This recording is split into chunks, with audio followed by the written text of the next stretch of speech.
Bueno, buenas tardes a todos y todas. Muchas gracias por participar de este webinar, que forma parte, como ya sabrán, de un ciclo de webinars en torno a las oportunidades de maestrías y doctorados en el exterior de la ANI. Voy a proceder a compartir la pantalla.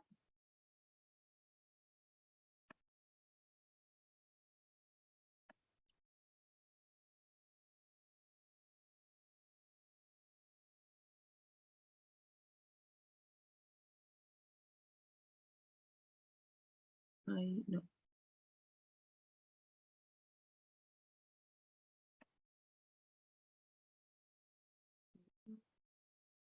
No estoy pudiendo poner en pantalla completa.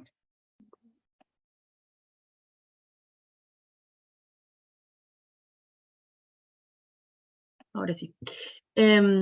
Bien. Bueno, como les decía, vamos a conversar un poco sobre los convenios para becas de posgrados en el exterior.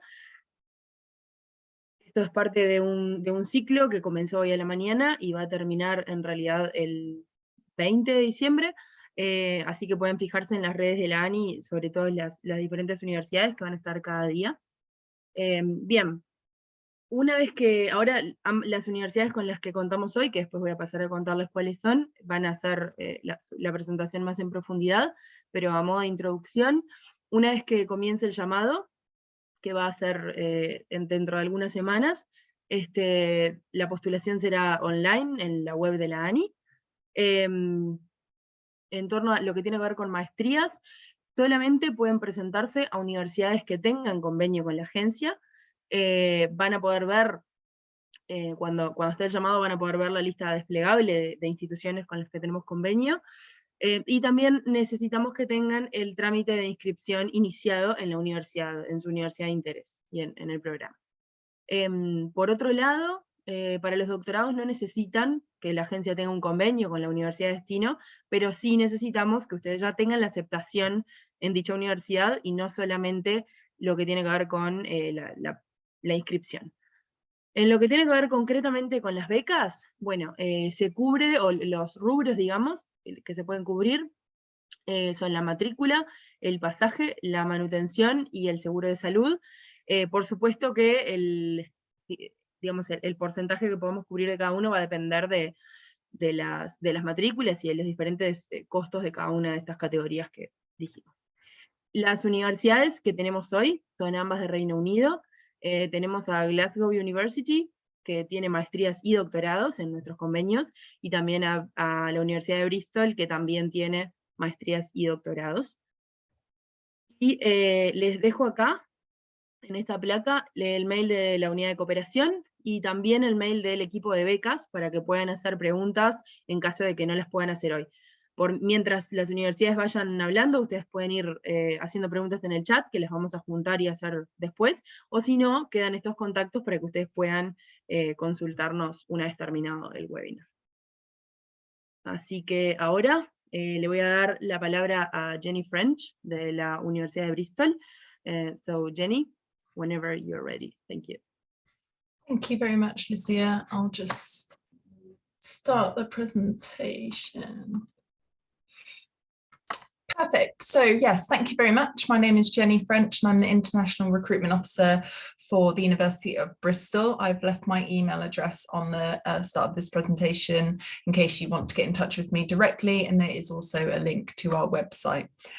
But just to get started, so if you've not heard of Bristol, we are based in the southwest of the UK. So we're only about an hour and 40 minutes away from London on the train. We also have our own international airport, which is really convenient. So you can easily travel to the other countries in the United Kingdom and in Europe as well. And we have excellent train and coach facilities, making us a really easy to travel destination close to the coast and beautiful countryside as well. In terms of our reputation, so I wanted to share some of the key and most up-to-date statistics with you. So as you can see, we are a top 10 university in the UK, and we're in the top 70 in the world as well. Very highly ranked in terms of research, as well as being a very cultural and creative city as well.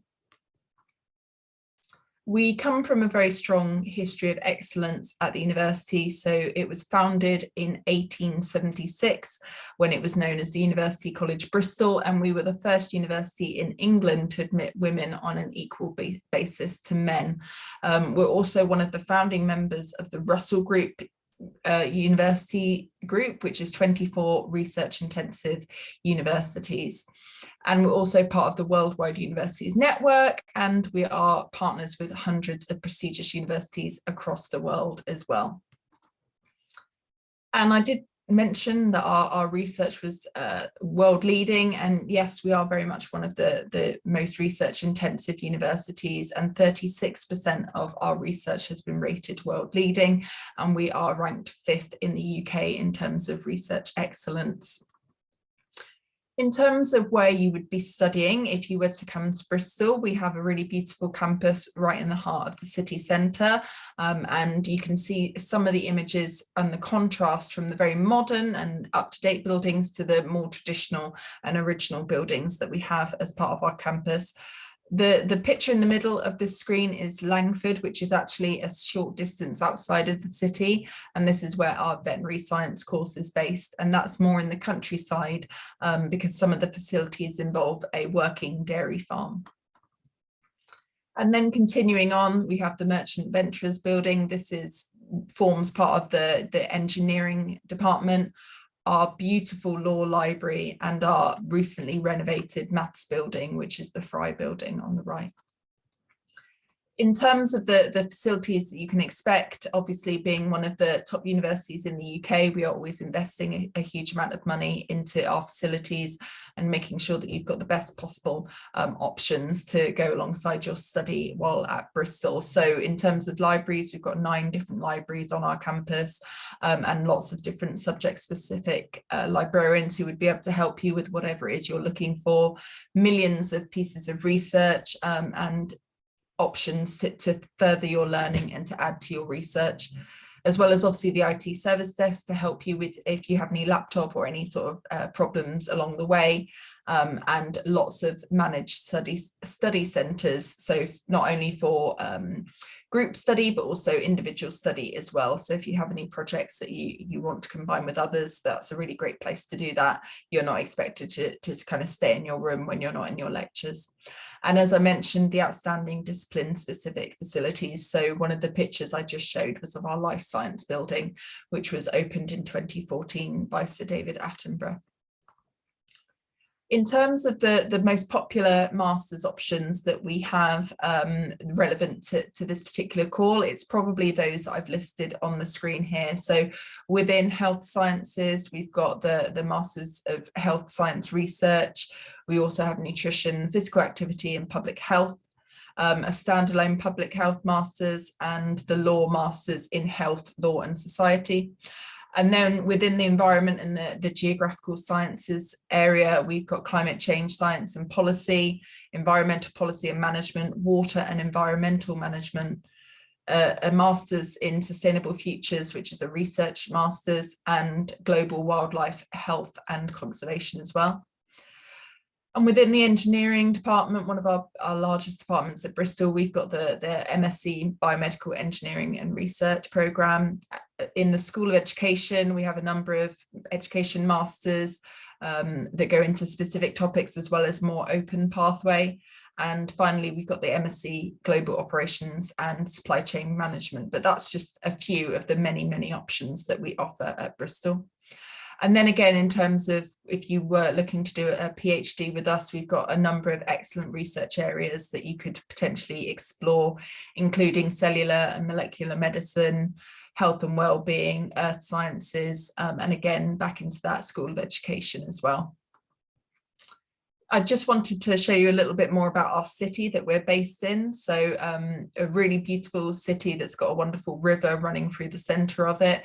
We're quite famous for our bridges and our balloons.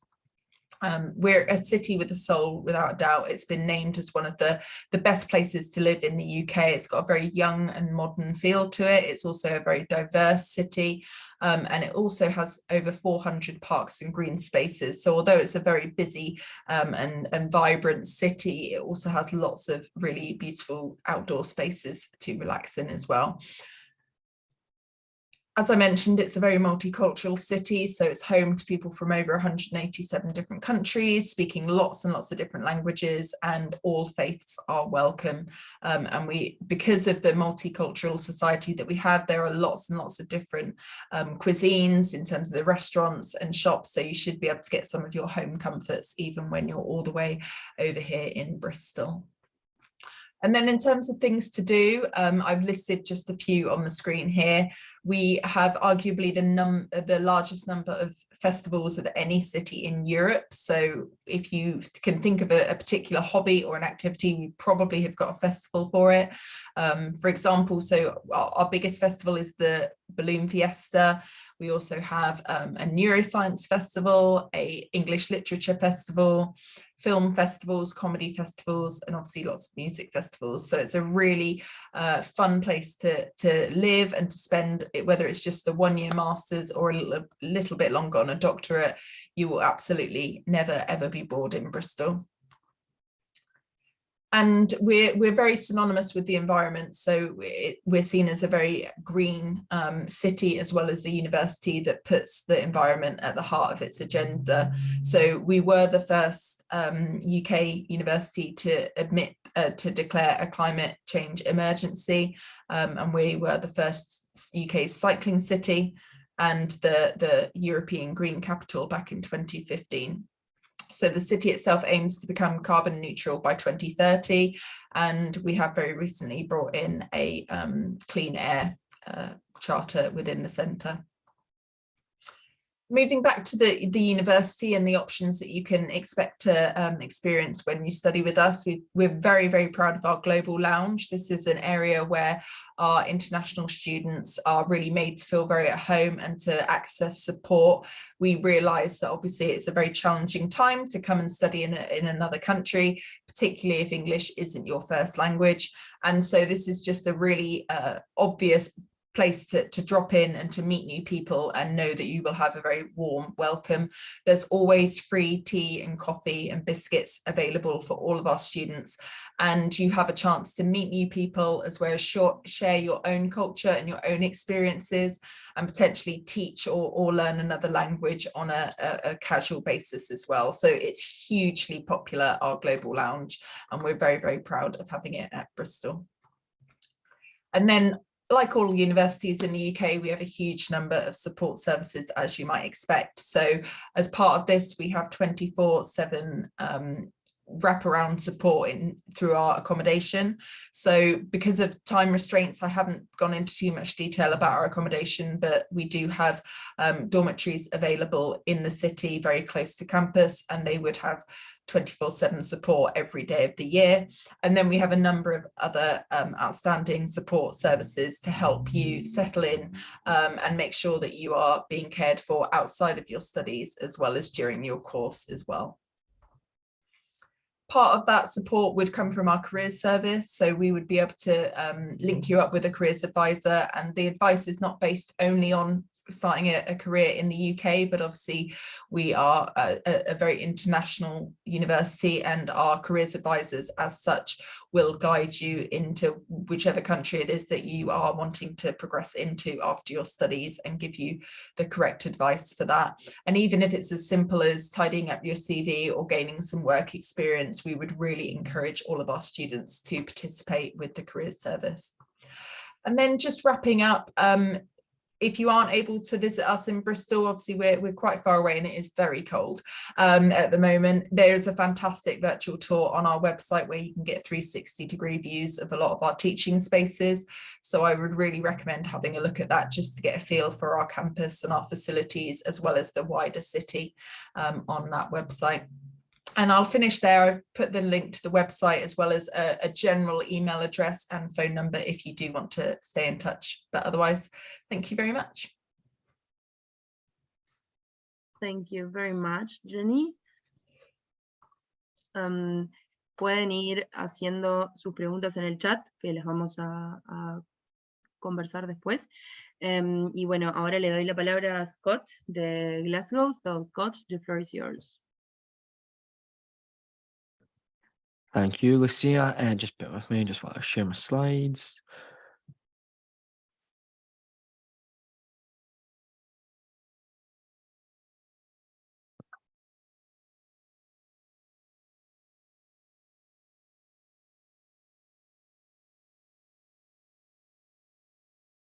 Oh.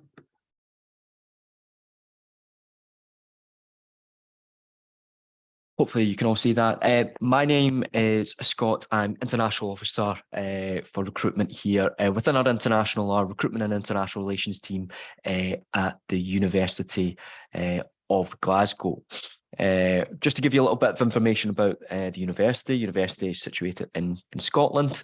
We're in the largest city in Scotland, which is Glasgow, which is home to about just over 600,000 people as well. So it's the fourth largest city in the UK. Just a little bit of high-level information about the university itself. We are one of the ancient universities in the UK. We are the fourth oldest English-speaking university in the world, and we are, as I said, one of 6 ancient universities in the UK, the second oldest institution in Scotland as well. We were established in 1451. We're a top 100 university in the world, as ranked by QS and Times Higher Education. We were lucky enough to be voted Scottish University of the Year by the Times for 2022 as well. Like Bristol, we are also a member of the Russell Group of research-intensive universities. We also have a very multicultural, diverse student body with over 33,000 students from over 140 different countries. And you're looking at about a third of that student population being international students from all across the world. So across our vast existence and our long history, we've had a number of notable alumni come through the doors here at University of Glasgow. And these are some names that you may be familiar with. First of all, we have Adam Smith, who is the founder of modern economics. He was a former professor and student here at the university and is now named our business school. Our triple accredited business school is now named after him as well. We have James Watt, who our School of Engineering is also named after, who was also improved steam power engines and was a key figure in the Industrial Revolution.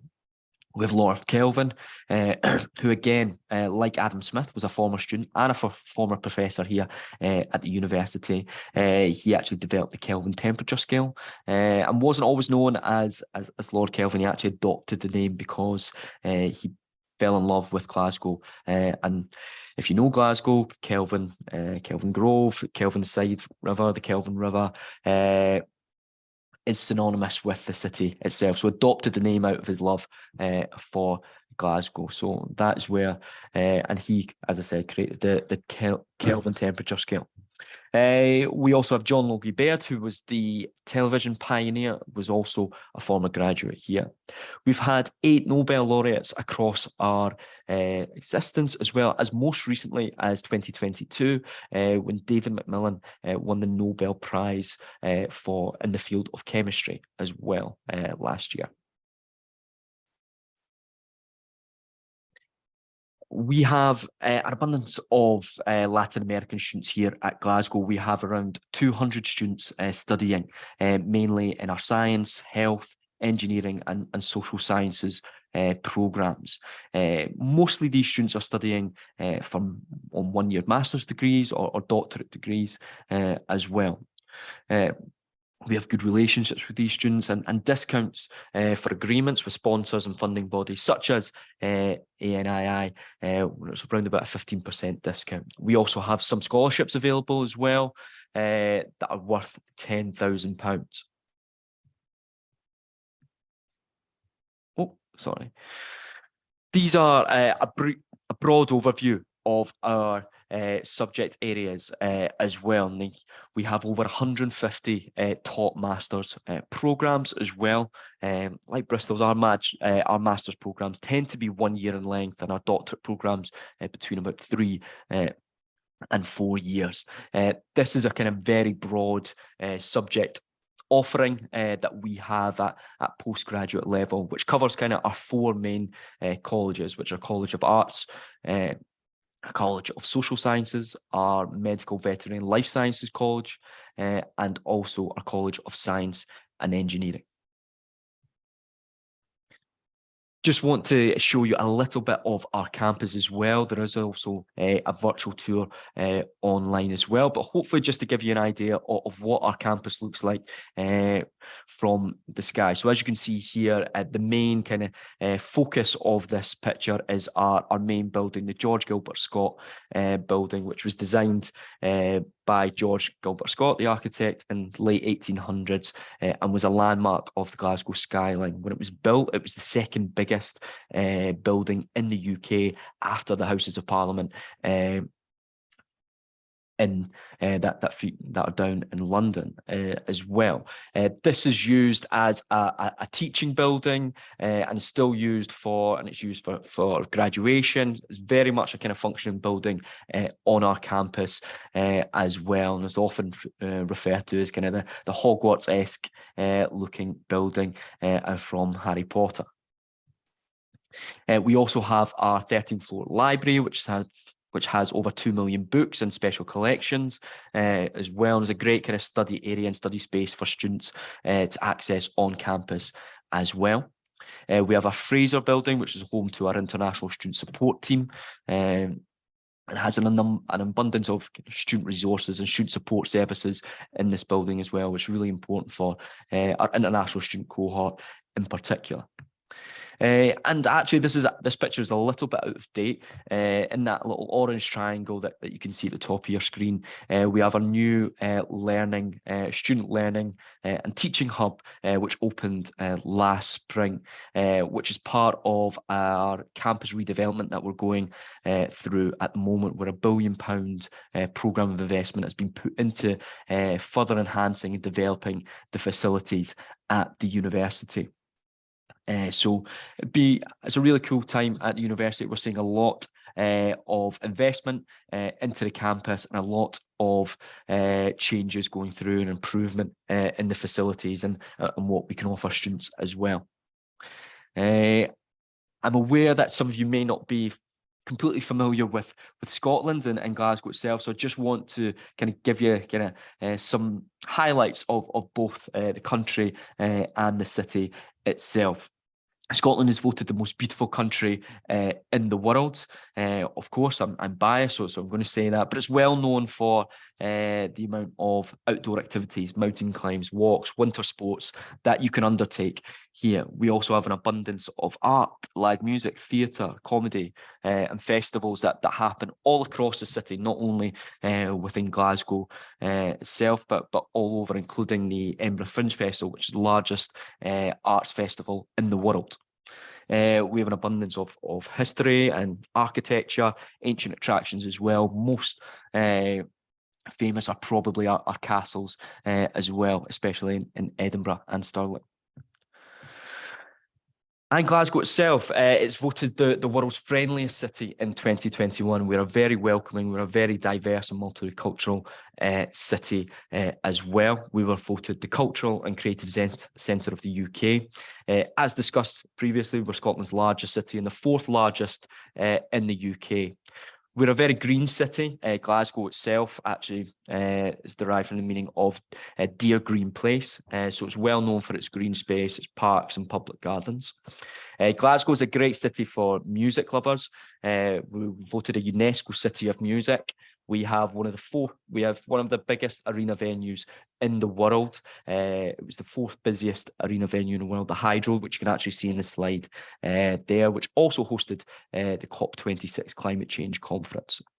Glasgow is always hosting major events such as the COP26 climate change conference, the Euro 2020 football championships, and also the Commonwealth Games back in 2014 as well.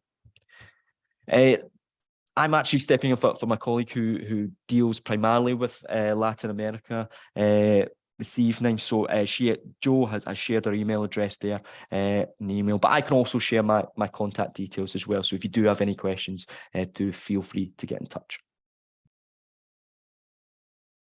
Thank you very much, Scott. We have some questions here. I think Jenny has been answering, but you can, if you want, you can also speak now. The first one, Gonzalo asked, he says that he has completed his undergraduate career in sociology, but he still doesn't have the official transcript. So he wants to know if he can apply anyway. So Jenny, you already answered, but if you want, you can speak, and Scott, of course. Yeah, so as I said, that's not a problem. We know that happens from time to time. So the most important thing we would want to look at is your transcript. So looking at what courses you've taken and the marks that you've achieved. And then it's only really when we get to the point of issuing your CAS number for your visa that we would need those final documents just to check that you have finished the graduation, but we don't need that at the point of application. Okay, thank you, Jenny. So Scott?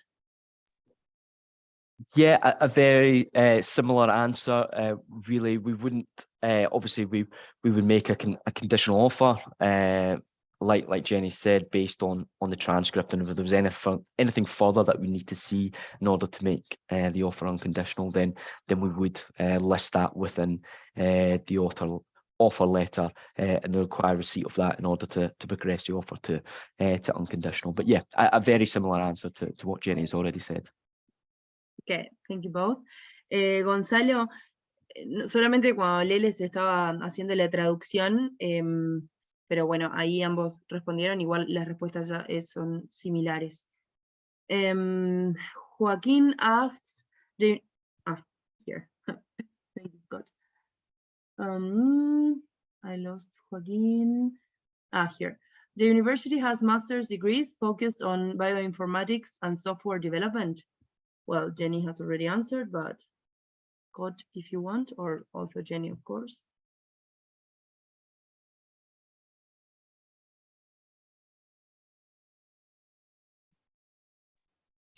Yep, so we've got the Masters in Bioinformatics that I put a link to, but there are a number of other related options potentially in our engineering department that might also be of interest. So it's definitely worth looking at our overall catalogue and going into a bit more detail about that. And if you're still not sure, then please do email us and we can look into it for you.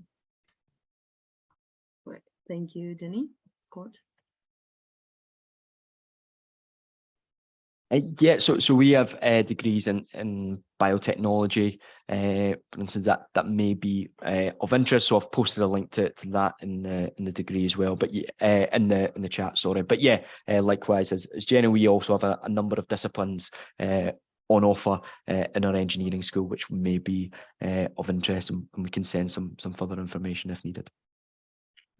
Great, thank you both. No tenemos más preguntas en el chat. Recuerdo que quedan nuestros mails disponibles, van a quedar los videos también, y en todo caso, bueno, pueden escribirles a ellos o contactarse con nosotros por cualquier otra pregunta. Así que si nadie tiene más preguntas, so Jenny, Scott, I think there's no more questions.